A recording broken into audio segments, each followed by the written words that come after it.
In last lecture, we studied about what do you mean by fiber and what do you mean by yarn.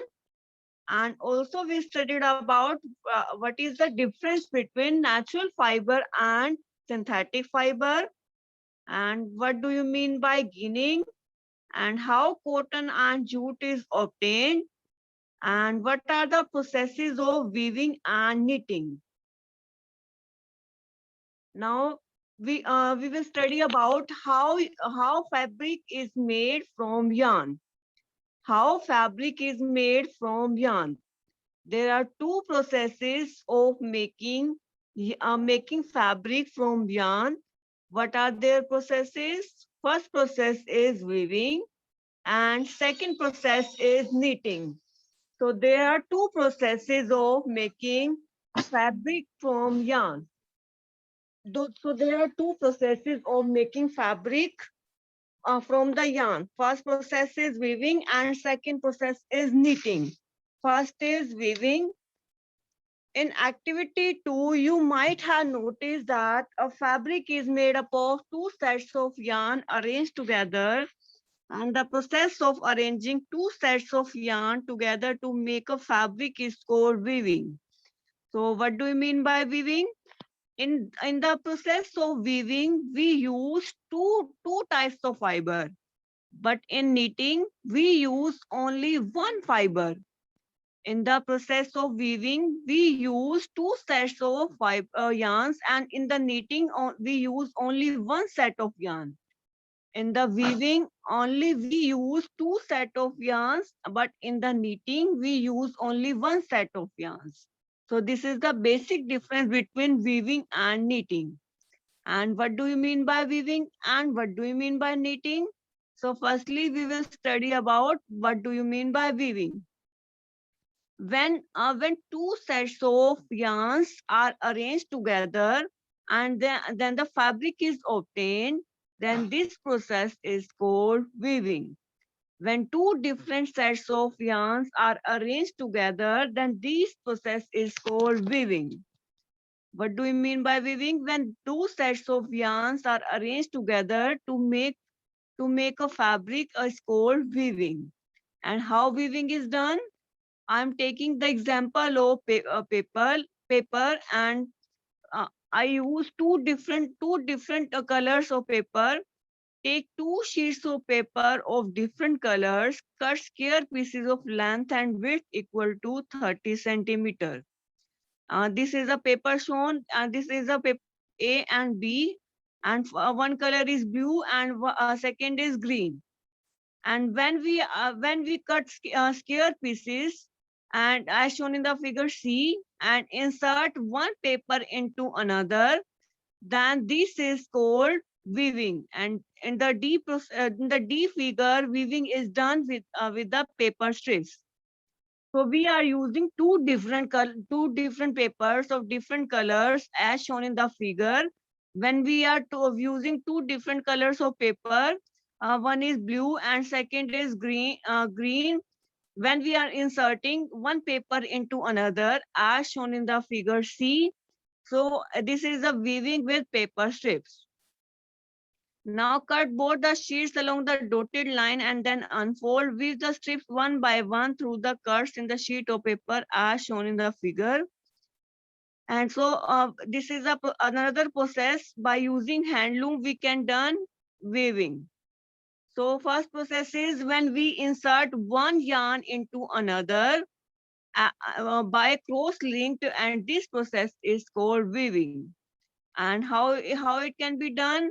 As shown in the figure 3.12, we are using the process of weaving. And how it can be done? When we take two papers of different colors and insert one paper into another by cutting squares, and in the D process, weaving is done by with the help of paper strips. So this is the weaving done by with the help of paper. So this is the activity 5. Weaving is done with the help of paper strips. So weave the paper strip one by one through the curves in the sheet of paper as shown in the figure. Figure 3.12d shows the pattern after weaving all the strips. In a similar manner, two sets of yarns are woven to make a fabric. The yarns are much thinner than our paper strips. Of course, weaving of fabric is done on looms.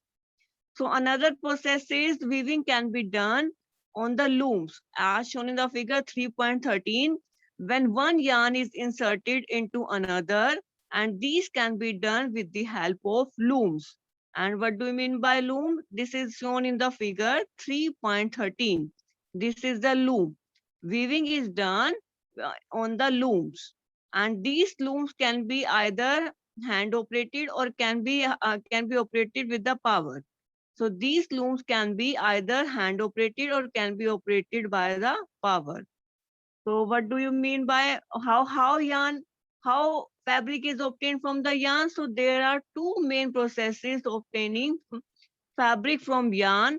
First process is called weaving and second is knitting. What do you mean by weaving? When one yarn is what do you mean by weaving? When one or two sets of yarns are arranged together, and this is called weaving. And how weaving is done? This is the activity 5. We are taking two sheets of different color and we are cutting squares of length and equal to 30 centimeter. And then we are inserting one sheet into another as shown in the figure C. And this is the final sheet, this is the final sheet, and this is the fabric obtained from yarns. So this is the fabric obtained from yarns, and this is the process weaving. So with the help of weaving, we can obtain fabric from the yarn. And weaving can be done on the looms, and these looms can be either hand operated or can be operated by the power. So again, I'm repeating, what do you mean by weaving? Weaving is in the process of weaving, we arrange two sets of yarn and then fabric is obtained, and this process is called weaving. And how weaving can be done? Weaving can be done with the help of paper strip as shown in the figure activity 5. In this activity, we are using two sheets of paper of different colors, and when we cut square of 30 centimeter, then and insert one sheet into another as shown in the figure, and D is the final sheet obtained by the process of weaving, and this is the process of weaving. And next is this weaving can be done either on the looms, and these looms can be either hand operated or can be power operated. So next is the what do you mean by the knitting? Have you noticed how sweaters are knitted? In knitting, a single yarn is used to make a piece of fabric. So what do you mean by knitting? As we seen, sweaters are used and these are being knitted. But in the process of knitting, only one yarn is used. In the weaving process, we use two sets of yarn. But in knitting, we are using only one set of yarn. As we make sweaters by the process of knitting, and knitting can be done with the help of only one yarn. And have you ever pulled the yarn from a torn pair of socks? As we see in the case of socks, yarn can be obtained. What happens? A single yarn gets pulled out continuously as the fabric gets unraveled, and socks and many other clothing items are made up of knitting fabric, and knitting is done by hand or also on the machine. So this knitting can be done either with the help of hand as shown in the figure 3.14, and either can be done with the help of on the machine, and can also be done on the machine. So knitting is done either on the hand or also on the machines. So this is the process of knitting as shown in the figure 3.14. So what do you mean by knitting? When the sweaters are obtained from the single yarn, and this is the process of knitting. And what is the difference between weaving and knitting? In the process of weaving, we use two sets of yarn, but in the process of knitting, we use only one set of yarn. And this is the process of knitting, and knitting process can be done with the help of our hands, or can be done on the machine. When it is on the large scale, then it is done on the machines. Next is, weaving and knitting are used for making different kinds of fabric, and these fabrics are used for a variety of clothing material. So fabric is obtained from the yarn. So there are two processes, weaving and knitting. And weaving and knitting are the processes for making obtaining fabric from the yarns. And next is, what do you mean by history of clothing material? Have you ever wondered what materials people use in the ancient time for clothes? As we know, people in ancient time use bark and big leaves of trees to cover their bodies. Because in the ancient time there was no clothes, so people use animal skins, and people use big leaves of trees and furs to cover themselves. So what do you mean by history of clothing material? In the ancient time, people used bark and big leaves of trees on animal skin and fur to cover their body. So this is the history of clothing material. People in ancient time used bark and big leaves of trees on animal skin and fur to cover themselves. After people began to settle in agriculture community, they learned to weave twigs and grass into mats and baskets. Animal fleece or hair were twisted together into long strands. These were woven into fabric, and the early Indian wore fabrics made out of cotton that grew in the region near the river Ganga. After people began to settle in the agriculture communities, they learned to weave twigs. As we know, in the ancient time, people used bark and big leaves of trees to cover their bodies, and people use furs and animal skin to cover their bodies. When when people began to settle in agriculture communities, they learned to weave twigs and grass into mats. As as the as the time goes on, people used to use grass into to convert into mats and basket, and the people use hairs of animals to make a long strands. So these were woven into fabric, and the early Indian wore fabric made up of cotton, and that grew in the region near the river Ganga. And as we know, people in ancient time used bark and big leaves of trees and animal skin to cover their bodies. But as the time goes on, people learn to make how grass is converted into the mats, and how grass is converted into the basket, and the people use to make long strands from the hairs of animals, and these are converted into the fabric. And the early Indian wore fabric made up of cotton that grew in the region near the river Ganga. The flax is also plant that gives natural fiber. And ancient Egypt, cotton as well as flax were cultivated near the river Nile and were used to making fabric.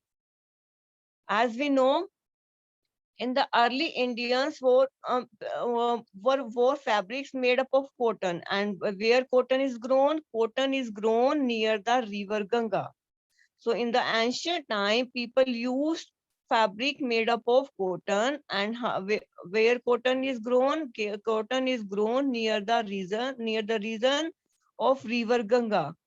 And flax is a plant and which is also a natural fiber. So cotton as well as flax were cultivated near the river Nile, and These two material, cotton as well as flax, were used to make fabric. So these are the two materials people use in the ancient time, that is the cotton and as well as the flax. Though these two material were used in ancient time to making fabric, and these were cultivated near the river Nile. So in those days, people stitching was not known. When the people used cotton and flax in the ancient time, in that time stitching was not known. People simply wrapped the fabric around different parts of their body. People used cotton and flax to cover their body, but the stitching was not known at that time. Many different ways of wrapping fabrics were used. With the invention of needle, as the time goes on, needle were discovered and people started to stitch their clothes. And stitching clothes have gone through many variations since the invention, but it is not amazing that even sari, dhoti, lungi, or turban is used as an unstitched piece of fabric. But nowadays, we also use unstitched material just like sari, dhoti, lungi, and turban. Just as there is a large variety in the food eaten all over the country, a large variety exists in also in fabric and clothing material. As we know, in our food there is a large variety of food that has to be eaten, and similarly in the this way, so there are so many fabrics of clothing material available in our market. So this is the history of cloth. And what is the history of cloth? In the ancient time, people used bark and big leaves of trees to cover their bodies. And in ancient time, people used animal skin and fur to cover their bodies. And in that time, stitching was not known, and how fabric is obtained and how fiber is obtained, and this was not known at that time. People use bark and big leaves of trees and animal skin and furs to cover their bodies. But now in modern time, in today time, people use fabric made up of different kinds of material, and people use stitched clothes to wear, and there is a different variety of fabric obtained in our market. So as the time goes on, people used to learn how grass is converted into mats, and how grass is converted into baskets. So and people used to learn that hairs of animals are twisted together to make long strand, and then these long strand is converted into the fabric. So in the ancient time, firstly, people use bark and big leaves of trees and animal skin. As the time goes on, people used to learn how how the hairs of animals are twisted together, and how fabric is obtained from these strands. And the early Indians wore fabrics made up of cotton. Now, as the time goes on, the Indians wore fabrics made up of cotton and flax. And where cotton is grown near the river Ganga, and flax is also a natural plant, and this is cultivated near the river Nile. So, cotton as well as flax seeds are cultivated near the river Nile, and these two materials are used for making fabric. So in the ancient time, people used to use the bark and big leaves of trees to cover their bodies.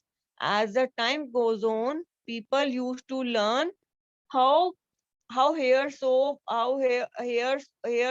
animals are twisted together to, and this is how this is converted into the fabric. And this fabric is converted into the this fabric is converted into the different kinds of fabric, and the cotton and second material flax is used for near the river Ganga, and that are used for making fabric.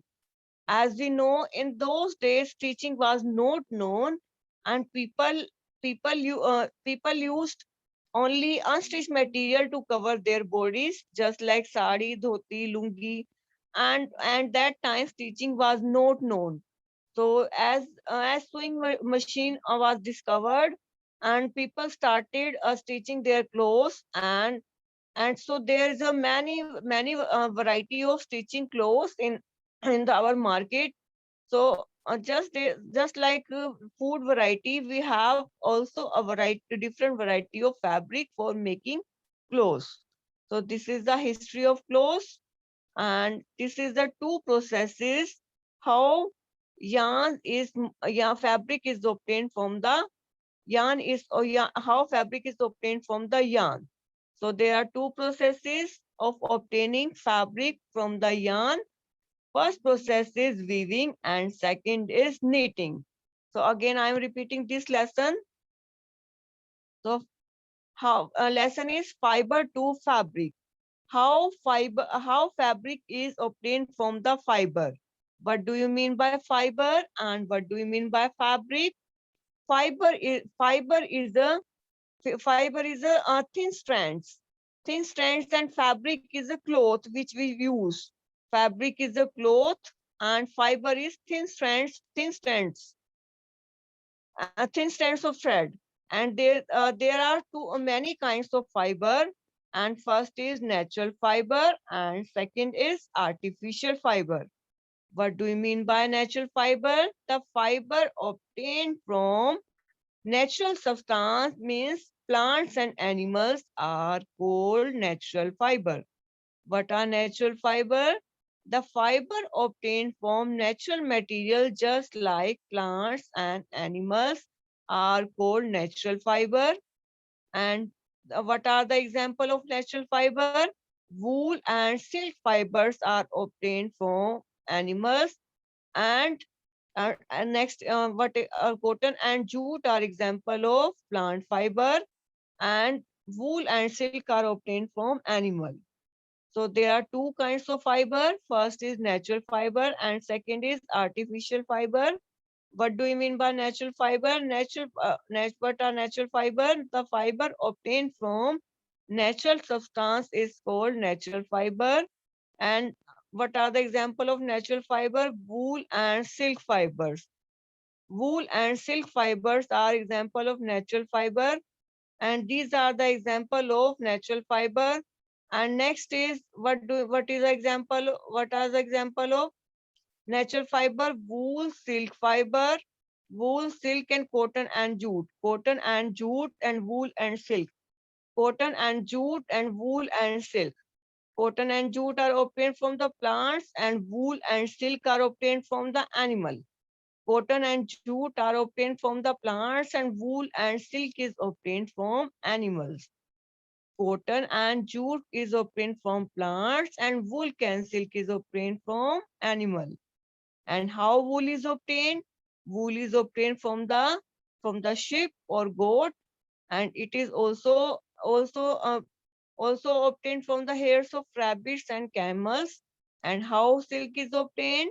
Silk is obtained from the silkworm. Silk is obtained from the silkworm, and wool is obtained from the sheep, goat, or rabbit. So, what this is a natural fiber, and what do you mean by the artificial synthetic fiber? The fiber which are made in the factories, and this is called synthetic fiber. And what are the example of synthetic fiber? The synthetic fibers are polyester, nylon, acrylic. These are the example of synthetic fiber. So these are the example of synthetic fiber. So what are the example of synthetic fiber? Polyester, nylon, and acrylic. The socks we use are also synthetic fiber. So what are synthetic fiber? The fiber obtained from the factories are called synthetic fiber, and these are the example: polyester, nylon, acrylic are are example of synthetic fiber. So there's the two example of plant fiber, cotton and jute, and we will study about how cotton is obtained and how jute is obtained, and where cotton is grown and where jute is grown. So, but how cotton is obtained? As we know, we use cotton for the making wicks of oil lamps, and we use cotton for making quilts or pillows.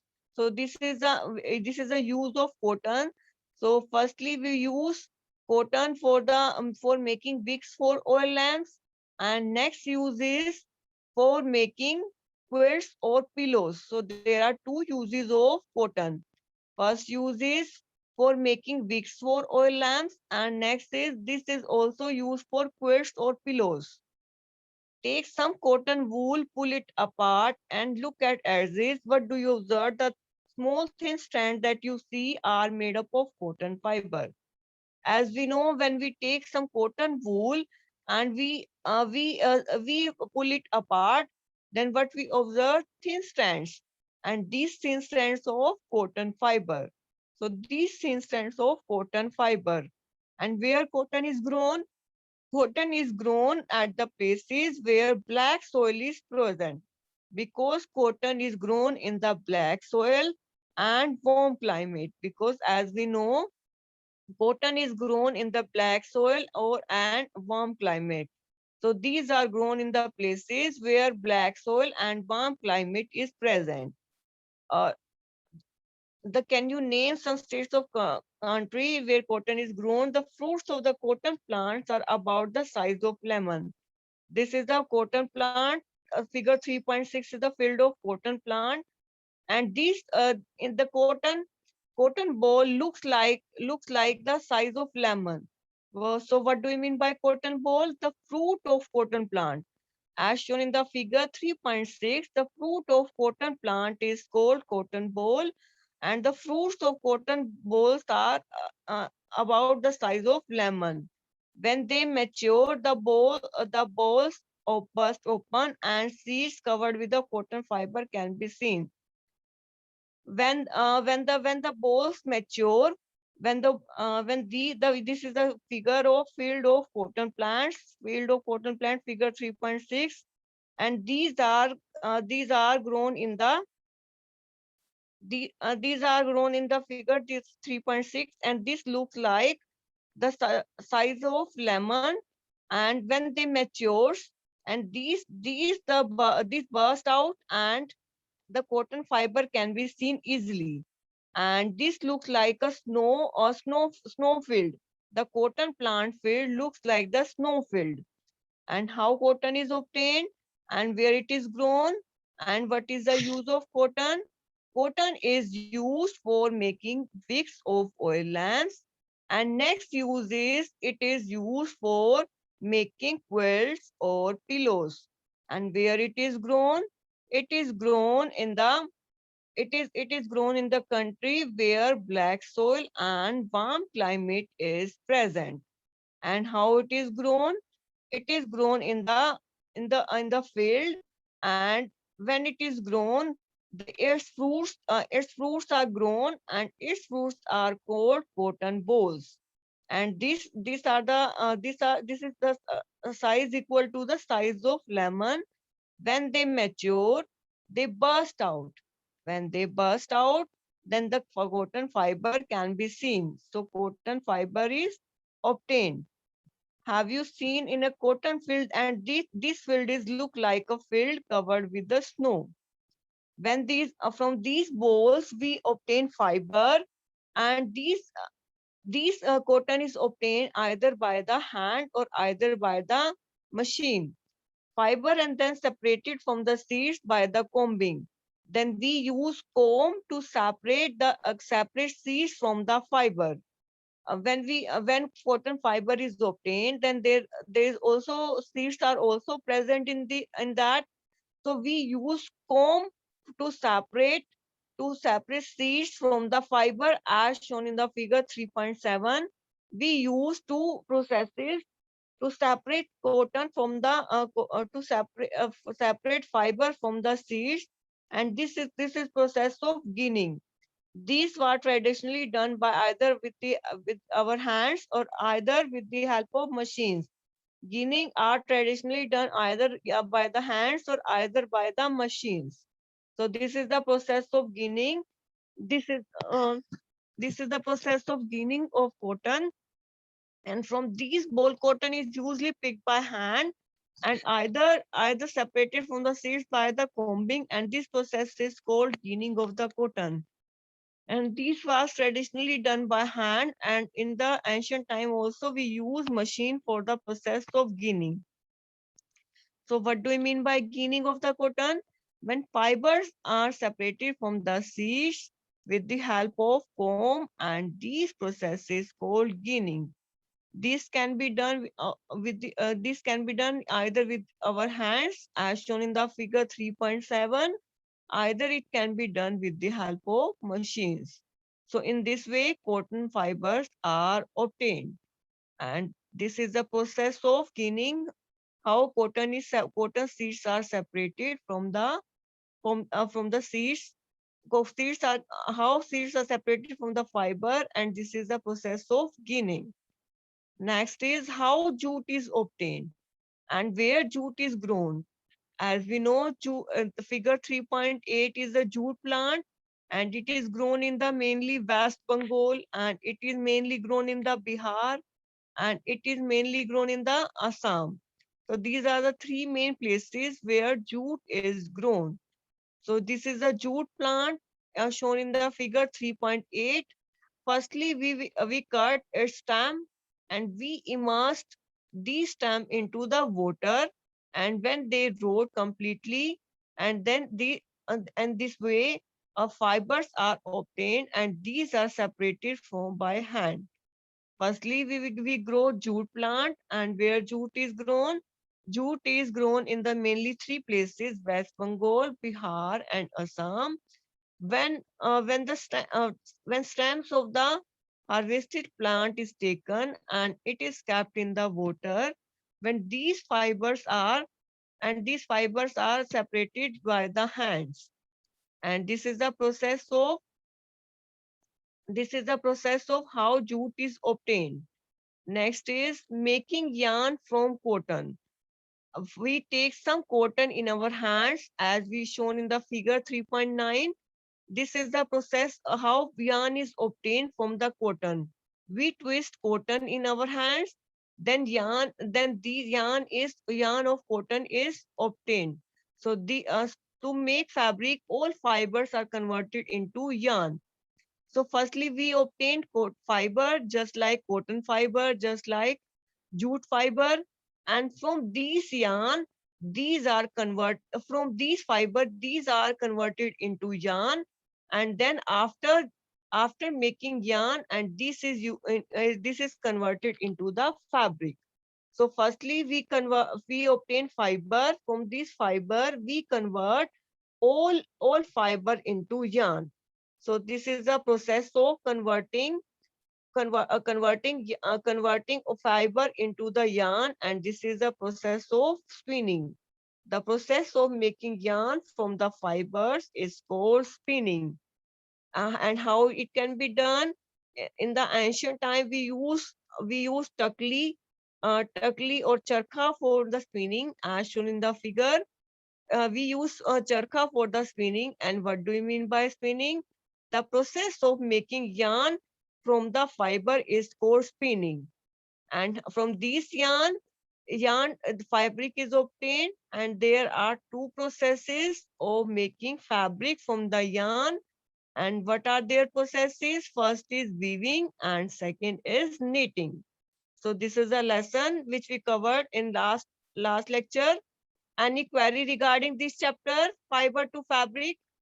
Any query regarding this chapter? Please ask your question. Any query regarding this chapter? Any query regarding this chapter? Students, any query regarding this chapter? Any query regarding this chapter? So you have to write all question. What do you mean by fiber? Note down these questions. What do you mean by fiber? And what is the difference between natural fiber and synthetic fiber? What is the difference between natural fiber and synthetic fiber? How fiber is obtained? Next question is how cotton fiber and jute fiber is obtained? How cotton fiber and jute fiber is obtained? How cotton fiber and jute fiber is obtained? Next question is, what are the uses of cotton? What are the uses of cotton? What are the uses of cotton? Next is, what do you mean by ginning? What do you mean by ginning? How jute is obtained? How jute is obtained? How jute is obtained? How jute is obtained? What do you mean by weaving and knitting? What do you mean by weaving and knitting? Please note down this question. What do you mean by weaving and knitting? And what do you mean by handlooms? What do you mean by handlooms? What do you mean by handlooms? And how